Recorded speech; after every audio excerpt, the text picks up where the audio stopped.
오늘이 사순절 세 번째 주일인데요. 보통 다른 절기가 주일에 시작되는 것과 달리 사순절은 수요일에 시작됩니다. 보통 이 수요일을 Ash Wednesday, 재수요일이라고 부르는데요. 사순절은 이 재수요일을 기점으로 6번의 주일을 제외한 총 40일의 기간을 의미합니다. 그러면 이 40일이 끝나는 날이요, 딱 부활주일 전날 토요일입니다. 그러니까 사순절은 우리를 위해 십자가 길을 걸으시다가 결국 골고다 언덕에서 못 박혀 죽으시고 부활을 기다리신 이 예수님의 40일의 여정을 전 세계의 교회들이 기억하고 기념하는 절기인 겁니다. 한마디로 40일의 십자가 여정인 거죠. 그래서 사순절이 재수요일로 시작되는 겁니다. 얼마 전 마르코 루비오 미국 국무장관이 이 재수요일에 이마에 십자가를 새긴 모습으로 방송 인터뷰를 해서 화제가 된 적이 있었는데요.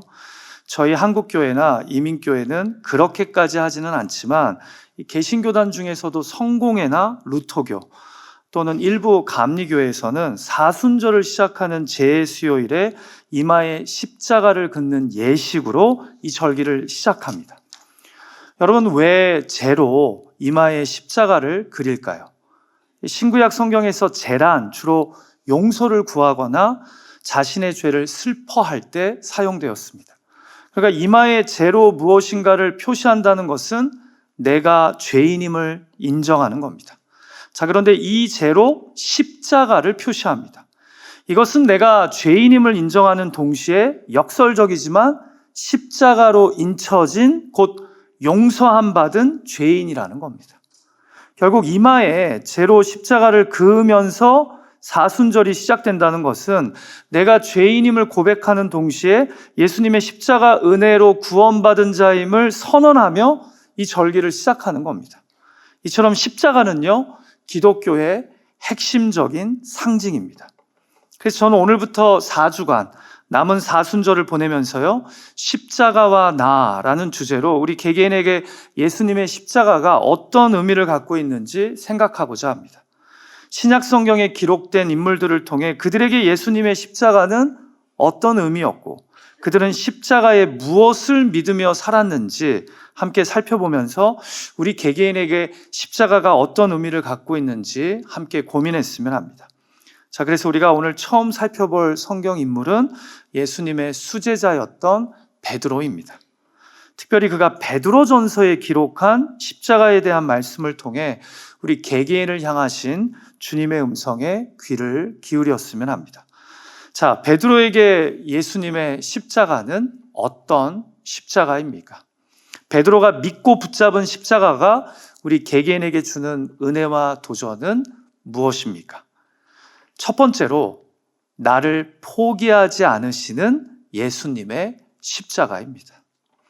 여러분, 우리가 베드로의 입장에서요, 예수님의 십자가를 생각하면요, 기분이 그렇게 썩 좋지만은 않습니다.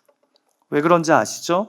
그가 예수님이 십자가형을 당하시기 직전에 어떤 모습을 보였죠? 예수님을 3번이나 부인하는 인생 최고의 잊고 싶은, 지워버리고 싶은 잘못을 저지릅니다.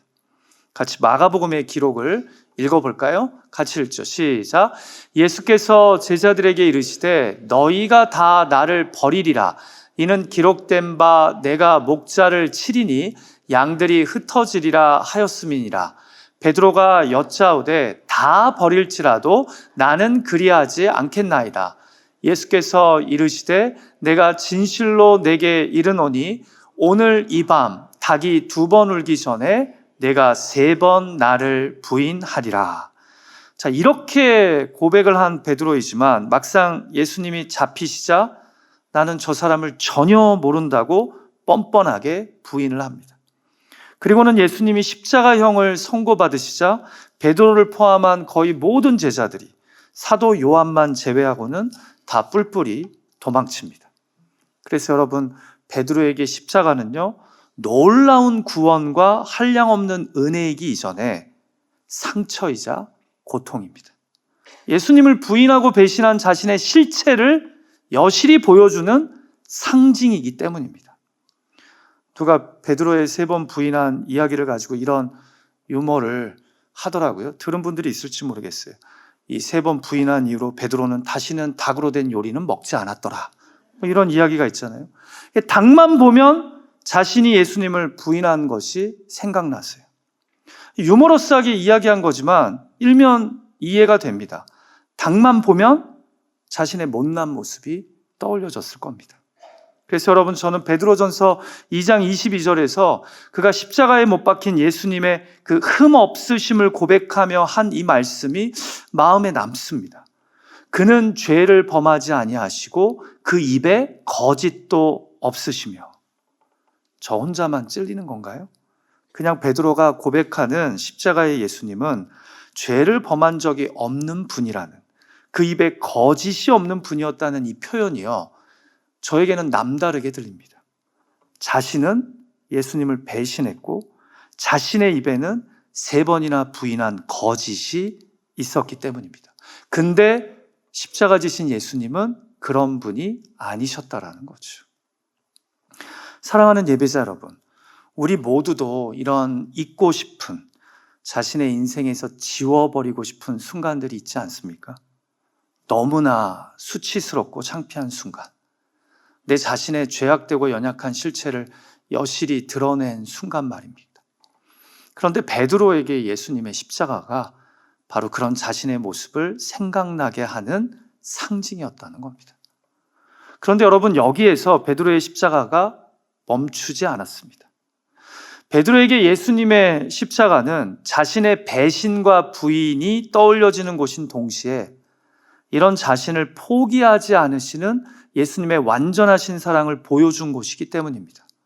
한마디로 베드로에게 십자가는요, 예수님을 부인한 곳이자 이런 나를 포기하지 않으시는 예수님의 사랑이 드러난 곳이라는 거죠. 여러분, 예수님은 베드로가 자신을 3번 부인할 것을 아셨어요. 그래서 아까 읽은 마가복음 말씀에서도 너희가 다 나를 버릴 거라고 말씀하십니다. 그러자 베드로가 다른 제자는 몰라도 나는 절대로 안 배신한다고 큰 소리 탕탕 쳤죠. 그러자 예수님이 아니라고, 내가 닭이 2번 울기 전에 나를 3번 부인할 거라고 예언하십니다. 자, 그런데 이 예언 속에는요, 이미 다 아심에도 이들을, 특별히 베드로를 포기하지 않으시겠다는 예수님의 의지가 담겨 있었습니다. 같이 마가복음 14장 27절과 28절 말씀을 볼까요? 아까 읽었던 너희가 다 나를 버릴 거다라는 말씀과 베드로가 3번 부인할 것을 예언하신 말씀 사이에 기록된 말씀입니다. 제가 읽습니다. 너희가 다 나를 버리리라. 그러나 내가 살아난 후에 너희보다 먼저 갈릴리로 가리라. 저는 이 말씀이 상당히 독특합니다. 근데 우리가 이 말씀의 그 은혜를 놓칠 때가 많아요. 아니, 너희들이 다 나를 버리고 흩어질 거라고, 목자를 배신하는 양이 될 거라고 하시면서, 그런데 내가 십자가에서 너희들의 죄를 위해, 배신을 위해 못 박혀 죽은 이후에 다시 부활해서 너희보다 먼저 갈릴리로 가서 너희를 기다리겠다? 여러분, 이 말의 의미는요, 배신한 제자들을 예수님이 포기하시겠다는 겁니까? 아니면 포기하지 못하시겠다라는 겁니까? 포기하지 못하시겠다라는 거예요. 배신했다고, 나를 부인했다고 포기할 수 없다는 겁니다. 미리 가서 내가 스스로를 자책하는 너희들, 스스로가 못났다고 자포자기하는 너희를 기다리겠다라는 겁니다. 여러분, 동일한 본문을 기록한 누가복음에서는 심지어 예수님이 3번 부인을 예언하신 후 베드로에게 이렇게까지 말씀하십니다. 그러나 내가 너를 위하여 내 믿음이 떨어지지 않기를 기도하였노니 너는 돌이킨 후에 내 형제를 굳게 하라. 보세요. 예수님은 베드로가 부인할 것을 아시고도 베드로의 믿음을 위해 기도하셨답니다. 그리고 그가 예수님의 뒤통수를 세게 칠 것임에도 돌이킬 것을 기대하고 계십니다. 이렇게 말씀하시고서 십자가를 지셨다라는 거죠. 그러니까 베드로에게 예수님의 십자가는요, 감추고 싶은 상처와 고통의 상징이면서 동시에 나를 포기하지 못하시는 예수님의 용서와 회복의 자리라는 겁니다. 그래서 요한복음 21장에서 베드로와 우리 모두를 위해 십자가를 지시고 부활 승리하신 예수님이 앞서 예언하신 대로 정말 갈릴리 호숫가에 미리 가셔서 모든 걸 포기하고 물고기나 잡고 있는 베드로에게 다가가 그 위대한 질문을 하시지 않았습니까? Do you love me? 너 나를 사랑하느냐? 무슨 의미죠? 난 널 포기하지 않고 아직도 사랑하는데 너도 용기 내어 다시 날 사랑하지 않으려? 내가 경멸하고 싫어하는 너 자신을 살리기 위해 내가 십자가로 너를 사랑했는데 그 사랑에 힘입어 다시 일어나지 않겠니? 라고 물어보신 겁니다. 결국 베드로는요, 예수님의 십자가 사랑을 붙잡고 용기를 내어 다시 일어납니다. 네, 제가 주님을 사랑하는 줄 주께서 아십니다. 그리고는 회복의 기회를 얻게 되었다라는 거죠. 문득 우리가 잘 아는 빅토르 위고의 레미제라블의 이야기가 생각납니다. 빵을 훔친 죄로 악명 높은 교도소에서 19년의 억울한 감옥살이 끝에 석방된 장발장. 그의 마음에는 억울함과 복수심이, 사회를 향한 그 마음이 가득했습니다. 그런데 석방되자마자 당장 먹을 음식이, 머물 집이 없어서 미리엘 주교의 거처를 찾아가죠. 주교는 이 집에 있는 모든 것은 자신의 것이 아닌 구세주 예수 그리스도와 장발장 당신의 것이라고 하면서 저녁 식사를 융숭이 대접하고 침실을 내어줍니다. 하지만 그날 밤 장발장은 성당의 은식기를 훔쳐서 도망칩니다. 그가 또 범죄를 저지를 것으로 생각하고 감시하던 자베르 경감에게 결국 붙잡혀서 장발장은 다시 주교의 거처로 끌려오죠. 사실관계 확인을 하기 위해서요. 이때 체포되어 온 장발장을 보자마자 미리엘 신부가 먼저 이렇게 말합니다. 형제여, 왜 은촛대들은 가져가지 않았습니까? 여기 당신의 소유인 은촛대들이 있으니 가져가시죠. 저는 주교의 이 고백이요, 마치 자신을 3번이나 부인하고 배신할 것을 아시고도 내가 너의 믿음을 위해 기도하고 있다고, 돌이킨 후에 내 형제를 굳게 할 것을 믿는다고 말씀하시며 십자가를 지신 주님의 모습을 떠올리게 합니다. 그리고는 먼저 갈릴리로 가셔서 제자들을 기다리는 주님의 모습을 생각나게 합니다.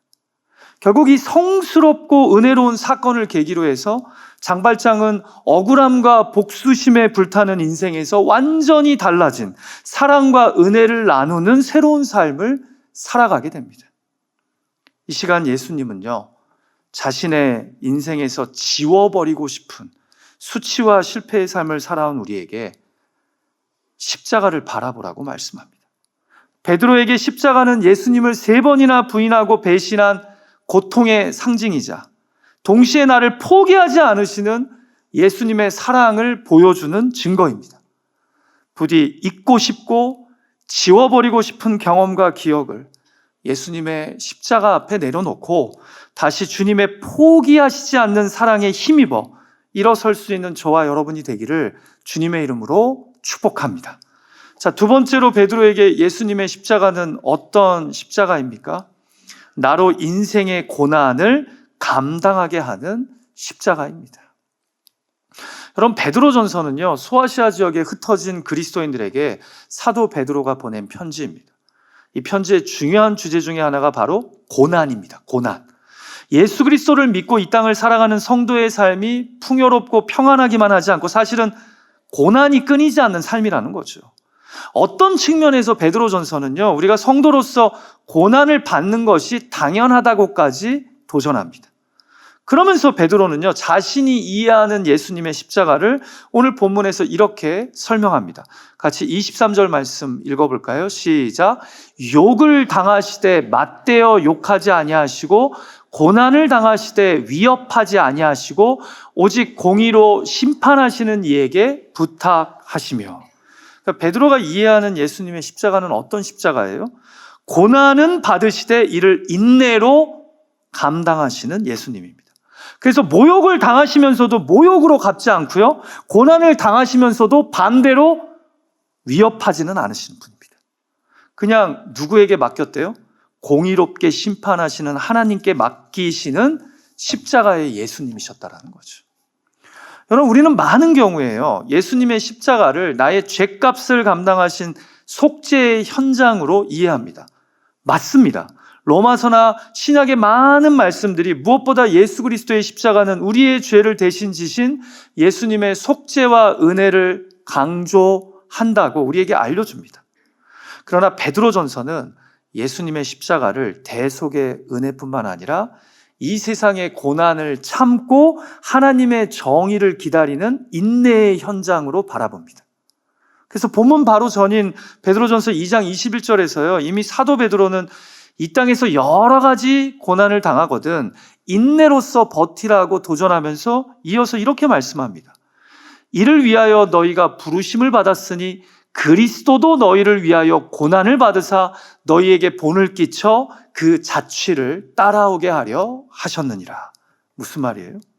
예수님이 십자가 고난을 인내로 참으신 것을 기억하며 우리도 이 땅에서 고난을 인내로 참고 주님이 십자가 뒤에 부활의 영광을 맛보신 것처럼 우리도 고난 뒤에 있을 하나님의 공의로우신 심판과 함께 주어질 부활의 영광을 붙잡고 이 고난을 믿음으로 헤쳐가야 된다는 거예요. 십자가 고난을 참으시고 결국 승리하신 예수님의 자취를 우리도 따라가야 한다는 겁니다. 사랑하는 예배자 여러분, 베드로에게 예수님의 십자가는요, 자기 십자가를 지고 자기를 부인하며 걸어야 하는 의무이자 굴레이기 이전에 나를 모든 굴레로부터 벗어나게 하는 능력이었습니다. 무슨 말이에요? 고난이라는 굴레로부터, 정죄라는 굴레로부터, 실패라는 굴레로부터 나를 자유케 하는 능력이라는 겁니다. 예수님의 십자가를 바라볼 때 우리는 이 땅에서의 고난을 감당하게 될 뿐만 아니라 고난 뒤를 기대하게 됩니다. 예수님의 십자가를 붙잡을 때 우리는 이 땅의 시련을 복수와 억울함으로 갚으려고 하기보다 오히려 하나님의 공의로운 심판과 부활의 영광을 기대하게 만듭니다.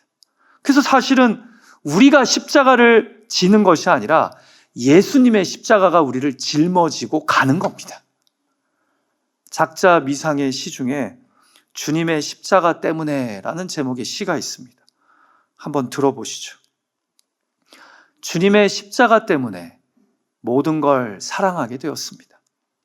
주님의 십자가 때문에 모든 걸 이해하게 되었습니다. 주님의 십자가 때문에 모든 걸 용서하게 되었습니다. 주님의 십자가 때문에 모든 걸 초월하게 되었습니다. 주님의 십자가 때문에 모든 걸 감사하게 되었습니다. 주님의 십자가 때문에 모든 걸 기도하게 되었습니다. 주님의 십자가 때문에 영원히 당신 것이 되었습니다. 여러분, 시인에게 주님의 십자가는요, 모든 것을 결국 수용하고 이해하고 초월하고 기도하게 만드는 이유였습니다. 왜 이런 일이 내 삶에, 왜 하필 나에게만 이런 일이 하기보다 예수님이 우리를 위해 선택하신 십자가 고난의 발자취를 생각하고 묵상하며 내 인생에 찾아온 고난을 이해 못할 시련을 받아들이고 수용하고 초월함으로써 오히려 고난을 통해 일하실 하나님을 기대합니다. 예수님의 십자가가 사실 나를 업고 가고 있는 겁니다. 예수님의 십자가가 사실 나를 토닥이며 가고 있는 겁니다. 사도 바울을 생각해 보세요. 그는 고린도후서 4장에서요, 우리가 사방으로 우겨쌈을 당하고 답답한 일을 겪고 박해를 받고 거꾸로 트림을 당해도 살 수 있는 이유는 질그릇과 같은 우리 인생의 보배 되신 예수 그리스도가 있기 때문이라고 말합니다. 그런데 사도 바울이 이야기하는 이 보배로우신 예수님이 어떤 예수님인지 여러분 아세요? 본문을 읽어보시면 바로 십자가 고난과 부활을 통한 승리의 예수님이십니다. 그래서 이 우겨쌈을 당하고 박해를 받고 답답한 상황에 처하고 거꾸로 팀을 당해도 감당할 수 있는 거예요. 그냥 보배로우신 예수님이 십자가 고난을 겪으셨고 나중에는 부활의 영광으로 승리하셨기 때문입니다.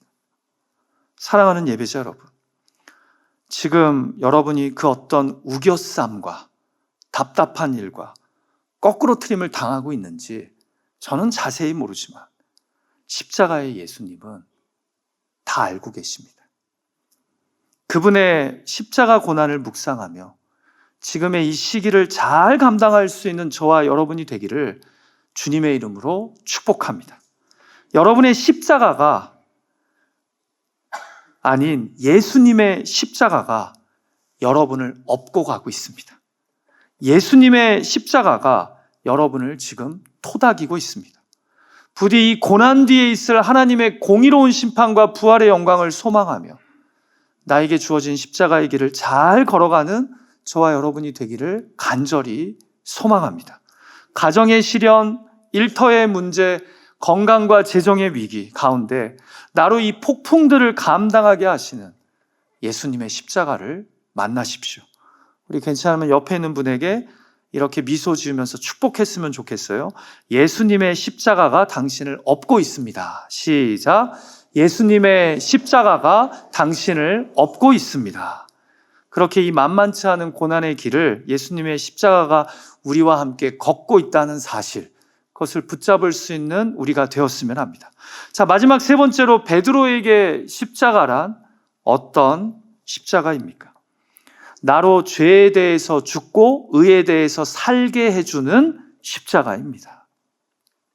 같이 본문 24절과 25절 말씀을 함께 읽어볼까요? 같이 읽죠. 시작.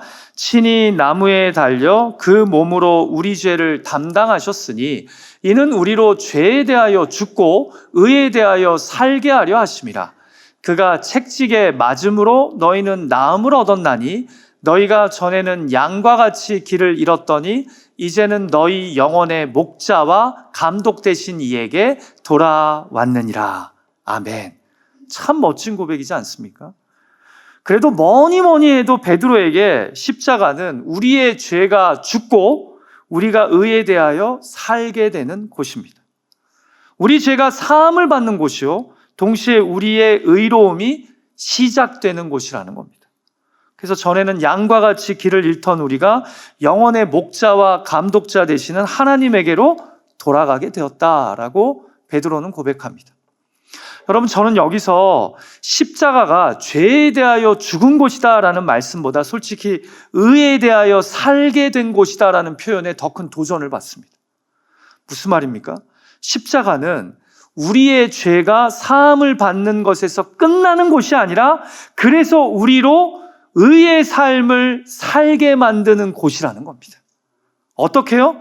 그전에는 내가 주인이 되어 길 잃은 양과 같이 방황하며 제 멋대로 살았는데 이제 예수님의 십자가로 내 죄가 죽고 그분이 내 영혼의 목자와 감독이 되셔서 날 인도하시기에 내가 의에 대해서도 이제는 살게 되었다는 겁니다.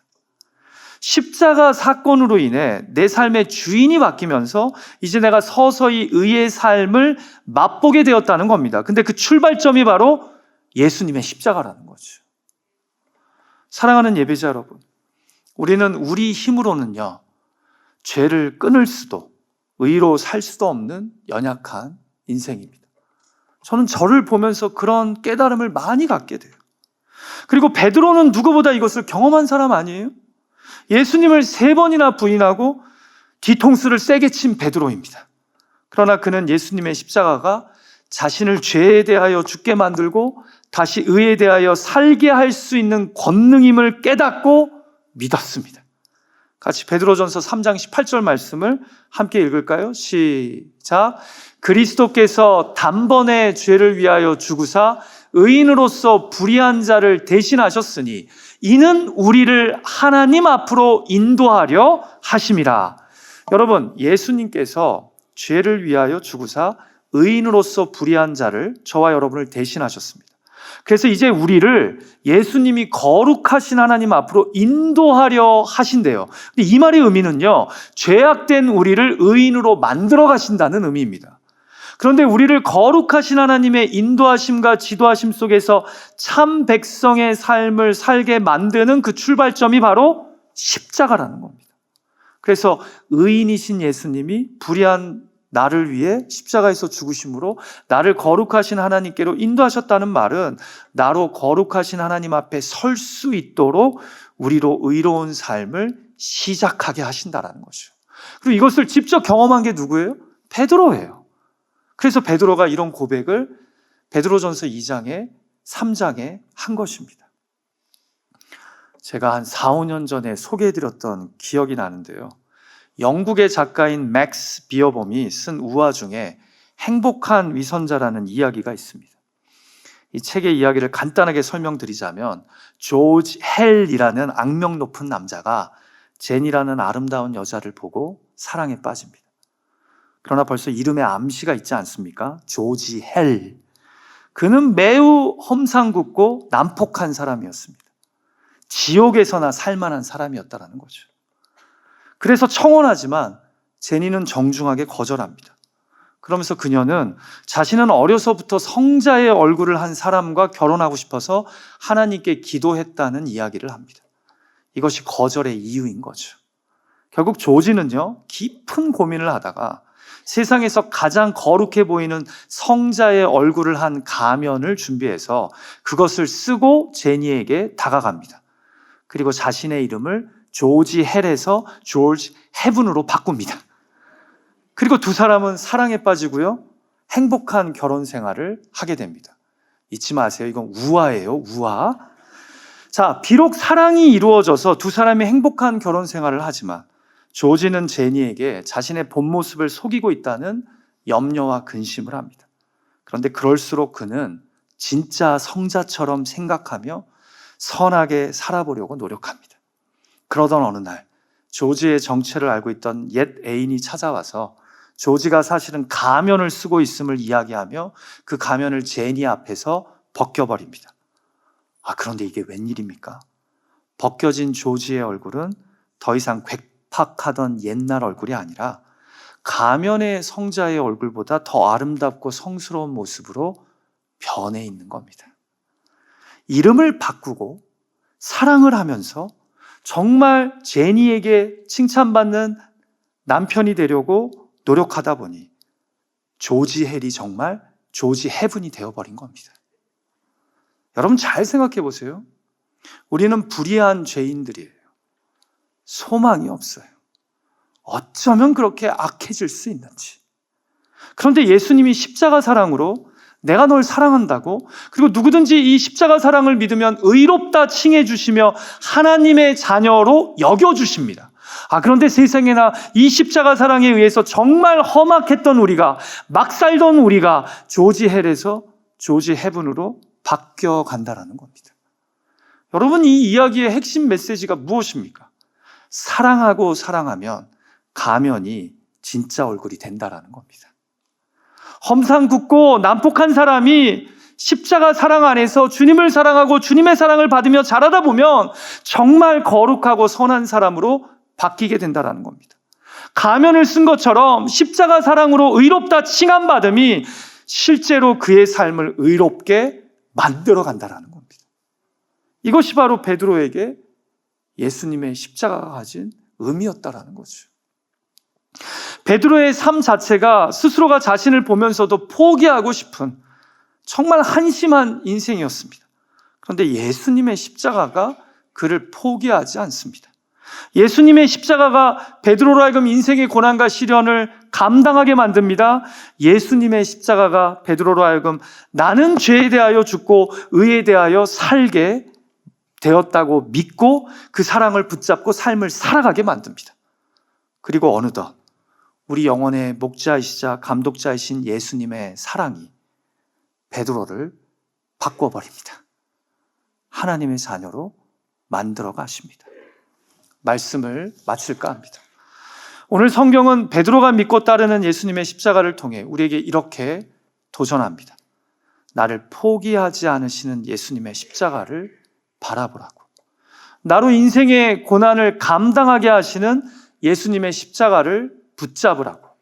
나로 죄에 대해서 죽고 의에 대해서는 살게 해주는 예수님의 십자가 사랑을 기억하며 믿음의 길 걸어가라고. 우리에게 예수님의 십자가가 그런 능력과 권세의 십자가가 되기를 주님의 이름으로 축복합니다. 같이 기도하죠.